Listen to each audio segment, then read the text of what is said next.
Israel has taken the decision at its cabinet that they're now going to completely conquer the Gaza Strip. Here's how they put it. The Israeli army saying it could seize all of Gaza after getting cabinet approval to expand its offensive there.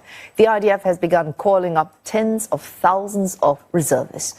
Prime Minister Benjamin Netanyahu's security cabinet has voted to scale up the offensive against Hamas and holding its territories until the militant group is defeated or agrees to disarm and leave. An Israeli public broadcaster says the new plan is gradual and will take months to execute, with forces focusing first on one area in Gaza. The newly approved plan is expected to move Gaza's civilian population further south and also comes with provisions for aid distribution. Israel's security cabinet minister says expanding the offensive will only begin after a visit by U.S. President Donald Trump to the Middle East next week.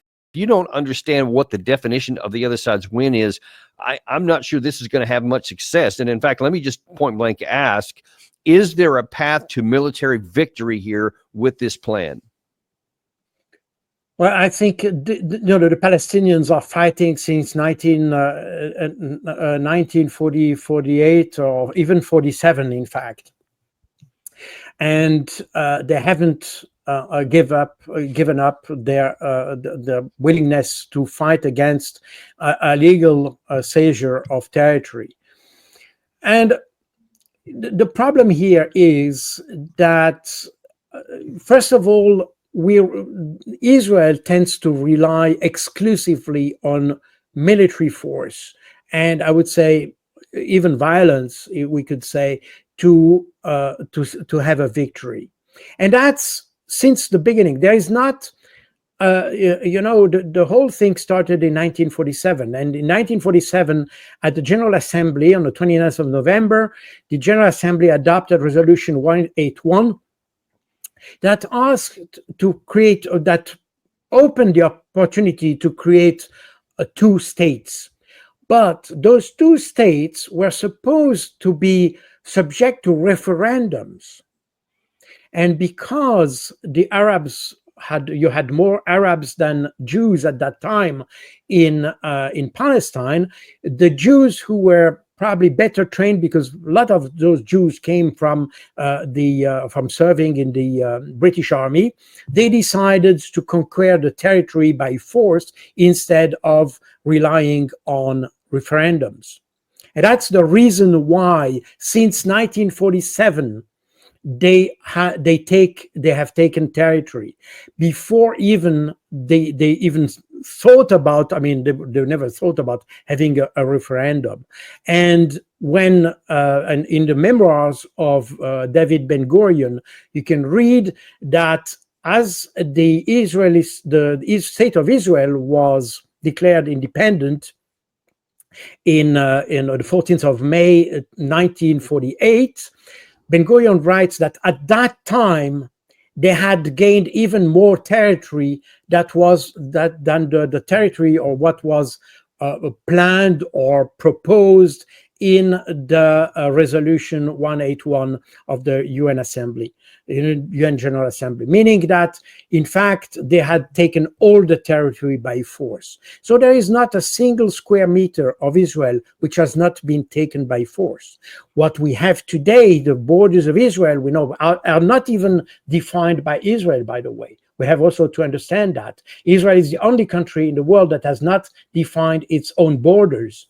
And that was a decision made the day prior to the independence in May 1948, because they wanted to expand. And the borders we have now on our maps, are just tolerated borders, but they are not official borders of a state. It's very important. So then one has to ask the question, you're talking about stuff going back to 1947, and the Palestinians have never been conquered, at least have never been pacified. There have been periods of times when it was calmed down, but they always seem to come up with these, I think they call them intifadas, and then these wars, etc. So militarily speaking, is there a genuine path for Israel to conquer the Hamas / the Palestinian people to where such that at the end of this operation there'll be peace in Israel?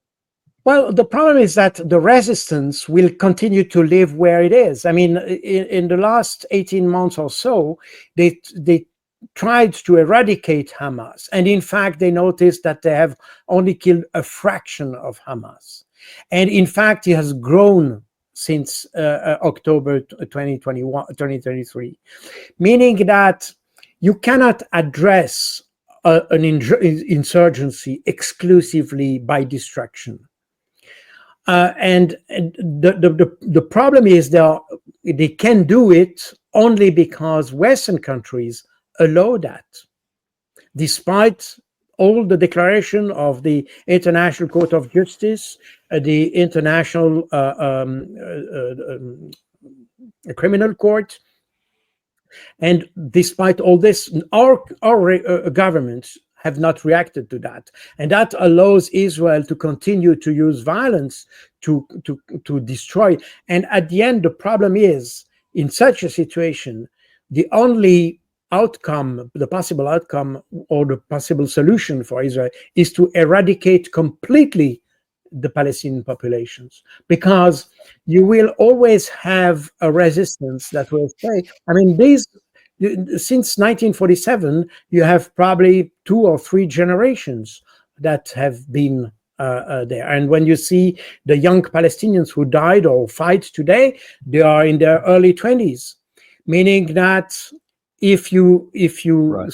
solve the situation today, in 20 years from now, you will have new Palestinians, and the story will start again. And that's, in fact, the problem is the failure from Israel, but also the failure of the West to have a political solution to the problem. Recently, last year, the UN General Assembly, the International Court of Justice, published an advice to the UN General Assembly based on the request of the UN General Assembly, saying that the presence of Israel in the Palestinians' occupied territory was illegal. And the ICJ, International Court of Justice, asked the international community to assist Israel to leave these territories and to let the Palestinians establish their own constituencies in those territories. Not a single Western country has reacted to that. And that's the UN, that's the International Court of Justice. This is something that we claim that is part of our values, international right and law and things like this. But we tend to use law as it suits us, and not as it is. Yeah, and it's obviously not going to change anytime soon. Here's the problem. In just the last couple of minutes we have here, it's not only that, because at the same time there is a growing consensus in both Israel and several quarters of the United States to expand even further into Iran. Here is an ex post by U.S. Senator Fetterman this morning. I think it was this morning. To where he's just saying, hey, let's forget about diplomacy. Let's forget about trying to have a deal with Iran. Let's just go in and get them. Let's just bomb them. He says we cannot negotiate with Iran. It's time to destroy their nuclear program and neutralize the remaining capabilities of its proxy. I remain steadfast with Israel. Provide whatever is necessary to carry this out. And that, you see, that's a response to something that Reuters was reporting, where it said Iran says it will strike back if the U.S. or Israel attacks it. He's saying, yeah, whatever, let's just go get them and go get them all. What do you say to this mentality behind this? Well, this is totally insane, especially if you consider that just a few weeks ago, Tulsi Gabbard presented to the Select Committee of Intelligence of the Senate, I think, or I may be wrong, but yeah, it was anyway. the Senate. That was the Senate. And she presented the annual threat assessment of the DNI. And in this assessment, you can read an assessment that was made by the CIA in a national intelligence estimate of 2003, if I'm not wrong. And in this assessment, it says that there is no indication whatsoever that Iran is producing or even contemplating the idea of having nuclear weapons. And the nuclear program, I mean, since 2003, the NIA is the National Intelligence Estimate is of 2007, but in this NIE, it was said that since 2003, Iran has completely given up the idea of nuclear weapons. And that was said in 2007. This is repeated in the annual assessment of this year. And now, interestingly enough, you had a few voices in the United States to ask to change the assessment of the DNI to say that they are producing weapons. So we are beyond rationality here. And again, this is, I think, a basic rule. Your security is best achieved when you have good relations with people. And that's the best way of having a security. If you start to antagonize everybody, then of course you will, this is the problem. If you feel like a hammer, everything is a nail. This is exactly the situation in which we are. And that's insane. This is beyond rationality. And with Iran, it's easy because this is a country that nobody knows really, especially in the United States, even in Europe, by the way. A lot of people ignore exactly what Iran is.